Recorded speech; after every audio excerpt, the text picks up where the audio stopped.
बोईसरमध्ये शिवसेना आणि आधार प्रतिष्ठान आयोजित clean Boisar green बोईसरचं ब्रीदवाक्य घेऊन बोईसर वर्षा मॅरेथॉन स्पर्धा पार पडली। बोईसरच्या ओत्सवाल येथे या स्पर्धेला सकाळी 6:30 वाजता सुरुवात झाली। या स्पर्धेमध्ये जवळपास 2,500 पेक्षा जास्त स्पर्धक सहभागी झाले होते, तर या स्पर्धेत ज्येष्ठ मंडळींनीही सहभाग दर्शवला। या स्पर्धेसाठी पालघर लोकसभेचे खासदार हेमंत सावरा, पोलीस अधीक्षक बाळासाहेब पाटील आणि उपस्थित होते।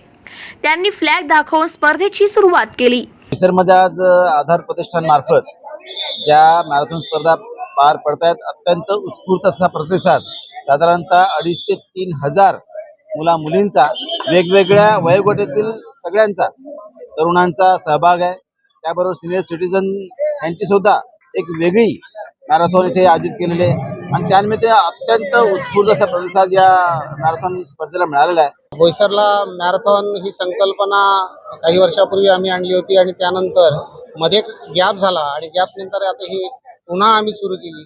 इतका चांगला प्रतिसाद मिळेल याची कल्पनाही आम्ही केली नव्हती, पण प्रतिसाद बघता असं वाटते की दरवर्षी व्हायला पाहिजे आणि या दरवर्षीच्या आयोजनाचा आम्ही निश्चय केलेला आहे।